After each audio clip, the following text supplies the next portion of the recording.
মমতা বন্দ্যোপাধ্যায়ের যদি অনুপ্রেরণা না থাকে এবং তার যদি মাথায় হাতটা না থাকে, তাহলে তারা এত দূর অবধি পৌঁছয় কী করে এবং এত সাহস নিয়ে এই সব কাজ করে যায় কী করে? এই যে একটা করে অভিষেককে বলো হয়, একটা করে দিদিকে বলো হয়, তো এই বলগুলো কিসের বলো?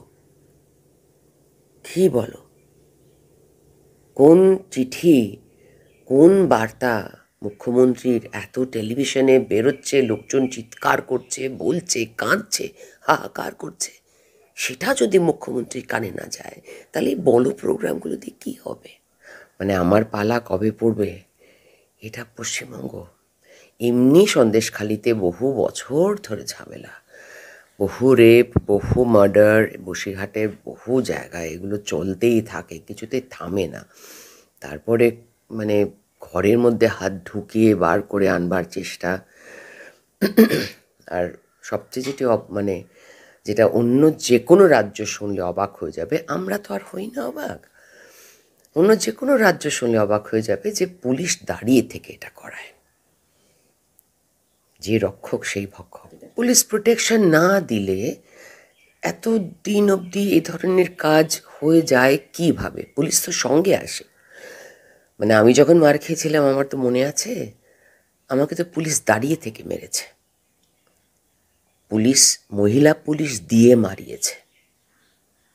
আমার তো অভিজ্ঞতাটা আছে, আমি তো জানি যে কিভাবে মহিলা পুলিশরা তোমাকে হাত পা আটকে রেখে দেবে, যেতে দেবে না। তো এটা তো পালাতে দেবে না তোমাকে। এবং যে চুড়ি ভাঙছে, শাখা পলা ভাঙছে, তুমি একটুখানি ভাবার চেষ্টা করো যে পলাটা ভেঙে দেওয়া মানে তার মান সম্মান হানি।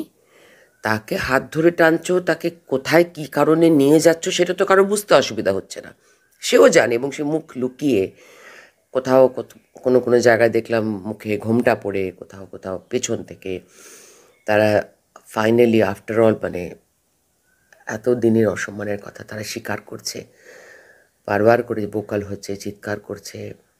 মুখ্যমন্ত্রী এতটা নিষ্পৃহ এইসব ব্যাপারে ভাবলে ভারী অবাক লাগে, ভীষণ ভীষণ কষ্ট হয়, ভীষণ রাগ হয়। মানে মাঝে মাঝে মনে হয় যে কী করবো বুঝতে পারি না। পুলিশের এই রূপটা পশ্চিমবঙ্গে যে মানে ঘৃণ্যতম। এবং এই মুহূর্তে উনি শুনলাম কাদের সব ওনার পলিটিক্যাল লিডারদের কি সাসপেন্ড করেছেন, এই করেছেন, হেন করেছেন, তেন করেছেন। সবচেয়ে আগে ওখানকার প্রত্যেকটি পুলিশ অফিসার সাসপেন্ড করে দেওয়া উচিত। তাদের এগেনস্টে police senior officers suo motu case করা উচিত। এবং ওখানে 144 লাগিয়ে দেওয়া হয়েছে যাতে কেউ ওখানে গিয়ে ওদের আসল কথা না শুনতে পারে। পলিটিক্যাল সমস্ত মানুষদের ওখান থেকে তুলে নিয়ে এই টিএমসির লোকেরা যারা এসবের সঙ্গে যুক্ত আছে, সে ভেড়ি বলো, মহিলা তুলে নিয়ে যাওয়া বলো, যাই বলো না কেন, সব কটার সঙ্গে এই মুহূর্তে সব কজন শুড বি বিহাইন্ড বার্স। তারপর হবে আইন আদালত, কিন্তু এটা হওয়া দরকার ছিল।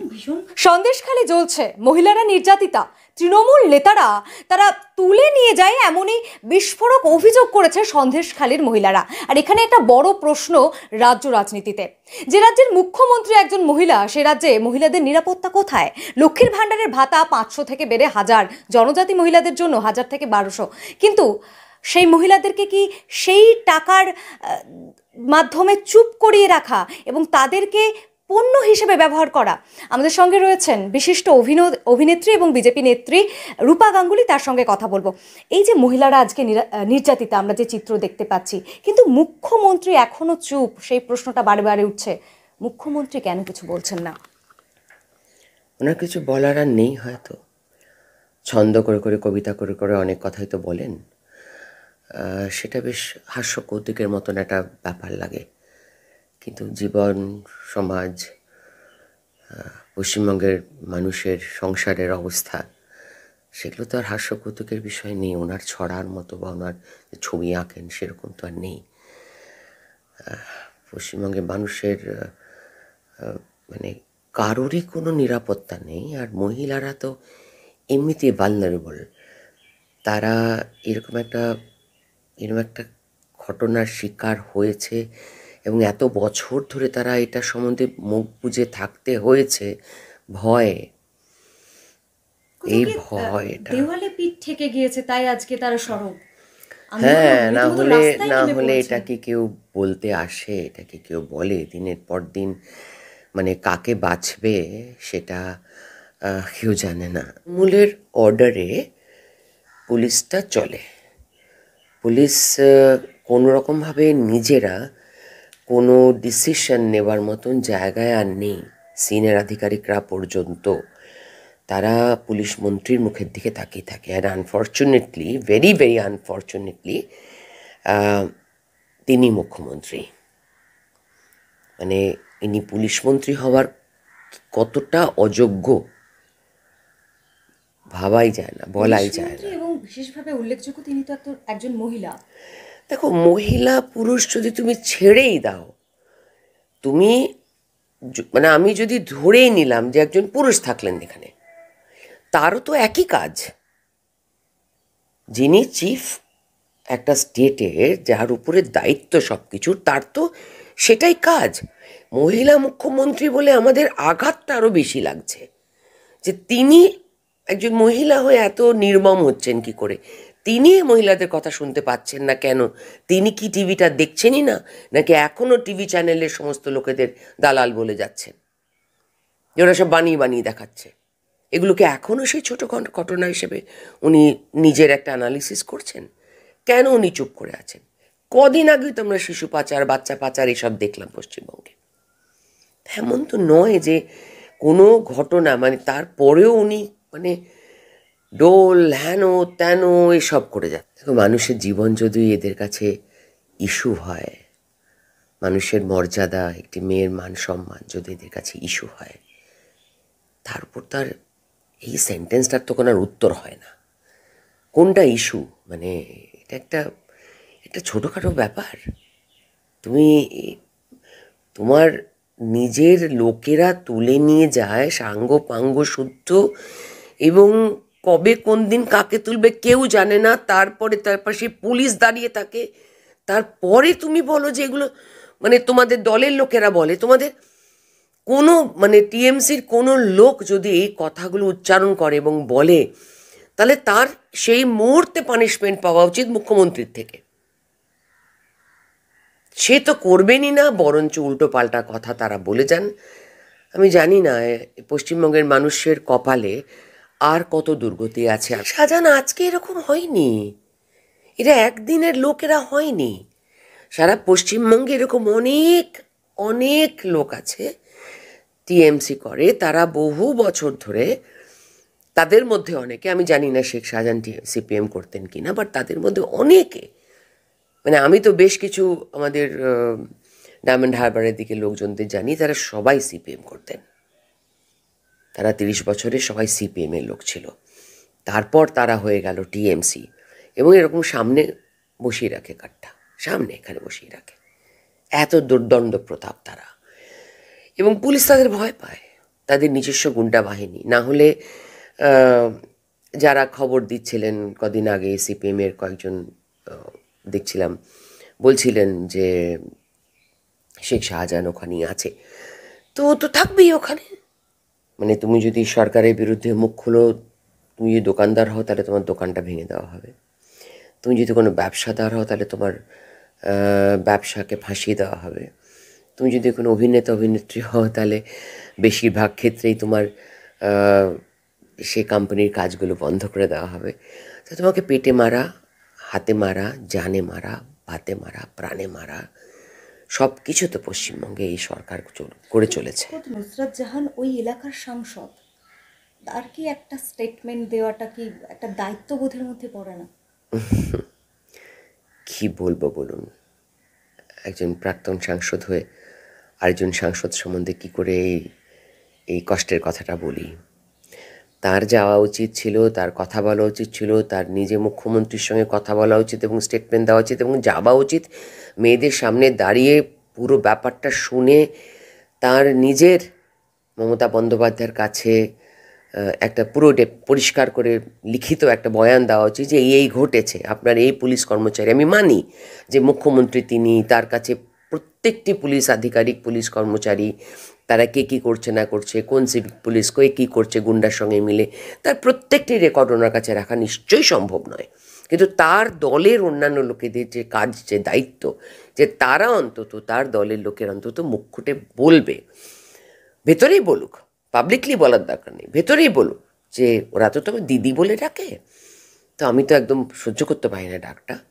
তো তারা তো তাদের দিদিকে গিয়ে বলতে পারে যে এটা দেখুন তারা কেন করছে না, তারা কেন কেউ এগিয়ে আসছে না, তারা কেন কেউ পুলিশের সিনিয়র আধিকারিকদের সাথে কথা বলে সেখানে যাওয়ার বন্দোবস্ত করছে না। মাননীয় মুখ্যমন্ত্রী তো বলেনি যে বাকি সব কি জানো ইট পাথর না কি একটা কি বলেন, আর উনি হচ্ছেন মেন, তো ওনাকে দেখেই ভোটটা হয়, মেন পোস্ট বাকিরা ল্যাম্প পোস্ট। বাকিরা ল্যাম্প পোস্ট। Correct correct. এইসব শব্দবন্ধ রাজনীতিতে ভারী মজার। রাজনীতি তো আসলে এরকম একটা হাস্যকর বিষয় নয়, রাজনীতি কোনো ছেলে খেলা নয়, রাজনীতি হচ্ছে রাজধর্ম পালন, যাতে মানুষের জীবনযাত্রা সহজ হয়, স্বাভাবিক হয়। তৃণমূল আমলে সেই রাজনীতির সংজ্ঞাটা বদলে গিয়েছে। আমি যা রাজনীতি বুঝতে পেরেছি এই 8 বছর ধরে, তাতে আমি রাজনীতির এই রূপ, রাজনীতি আমার কাছে একটা ভয়ের মানে প্রতিশব্দ হয়ে গিয়ে দাঁড়িয়েছে। ভাবলে কীরকম কীরকম একটা লাগছে, মানে এক তো রোজ চুরির খবর টিভি খুললে, তারপরে এরা কোটি কোটি টাকা পাচার করছে। আসলে আমার যেটা মনে হয় সন্দেশখালীর লোকেরা অনেক দিন ধরে যুদ্ধটা করতে করতে তারপর তারা যখন দেখলো যে ইডির এসছিল এবং ইডি আসলে পরে একটা কিছু সুরাহা হবে, মানে ধরা পড়বে, কিছু একটা হবে, জেল হাজত হবে, একটা শান্তির স্বপ্ন দেখতে পেয়েছিল। সেই স্বপ্নটা ভেঙে গেল যখন ওখানে ওর দলের লোকেরা মারামারি করে ইডি লোকেদের মোটামুটি মারধর করে তাড়িয়ে দিল। এবং অদ্ভুতভাবে আমাদের রাজ্যে একটা নিয়ম আছে, মানে ইনফ্যাক্ট আমাদের দেশেও সেই নিয়মটা আছে যে স্টেট পুলিশকে জানিয়ে করতে হবে। স্টেট পুলিশকে জানিয়ে করলে পশ্চিমবঙ্গ স্টেট পুলিশ কোনোদিন ইম্পার্শিয়ালি কোনো কাজ করবে না, তারা সব রকমের ক্রাইমের সঙ্গে যুক্ত থাকে। 90% পুলিশ পশ্চিমবঙ্গে ক্রাইমের সঙ্গে যুক্ত থাকে। আমার এখনও বলতে কথাটা খারাপ লাগে, আমার ছোটোবেলায় অনেক পুলিশ বন্ধু ছিল এবং অনেক অনেস্ট পুলিশ অফিসারকে দেখেছি, তারাও অনেক পলিটিক্যাল উল্টোপাল্টা কাজ করতেন, কিন্তু এইরকম দুর্নীতি, এই মাপ দুর্নীতিটা কোথায় গিয়ে ঠেকেছে সেরকম কিন্তু পশ্চিমবঙ্গের সমস্ত পুলিশ অফিসাররা কিন্তু আগে ছিলেন না। পশ্চিমবঙ্গ থেকে কি বুদ্ধিজীবীরা হারিয়ে গেছে মনে করেন? এত ঘটনা, এবং সন্দেশখালীর ঘটনা রীতিমতো তো সবার গায়ে কাঁটা দিচ্ছে শুনে, তারা চুপ না, বলছি তো এই যে ইডিকে তাড়িয়ে দেওয়া এবং সেখানে ওই লোকগুলোর সামনে এসে ইডিকে তাড়িয়ে দিল একটা গন্ডগোল পাকিয়ে, তারপর মানে ওখানে শাহজাহান ঘুরে বেড়াচ্ছে আরও বুক ফুলিয়ে, তাতে তো তাদের অত্যাচারের মাত্রা আরও বেড়ে গেছে। সেই জন্যই না এখনকার সমস্ত মানুষরা উঠে পড়ে প্রতিবাদের রাস্তা নিয়েছেন, এবং তারা তো মুখে কাপড় বেঁধে আন্দোলন করছে যাতে আইডেন্টিফাই না করতে পারে কেউ। সাধারণ মানুষ আন্দোলন করতে পারছে, আর বুদ্ধিজীবীরা একটা কোনো কথা বলতে পারছে না। আসলে বুদ্ধিজীবীদের নিয়ে আমার ভালো লাগে না কথা বলতে, কারণ বুদ্ধিজীবীদের মধ্যে অনেক রকম আলাদা ধরনের মানুষ আছে, তারা অনেক রকমভাবে অনেক কিছুতে সরব হয়। দেখো, সেক্ষেত্রে তো আমিও একজন বুদ্ধিজীবী, তো আমার গায়ে একটা পলিটিক্যাল রং লেগেছিল, কিন্তু লেগেছে, এখনও আছে, সারা জীবন থাকবে। কিন্তু আমি যখন কোনো পলিটিক্যাল রঙের মধ্যে নিজেকে যুক্ত করিনি, তখনও আমি প্রচুর মানুষের জন্য নানান জায়গায় নানান স্থানে কার কী সমস্যা সেটা দেখবার জন্য যেতাম এবং সলিউশনের একটা চেষ্টা করতাম। পশ্চিমবঙ্গটা আর বাসযোগ্য রইল না। কেন যে আমাদের সরকার কেন যে সেনা নামাচ্ছে না এ রাজ্যে,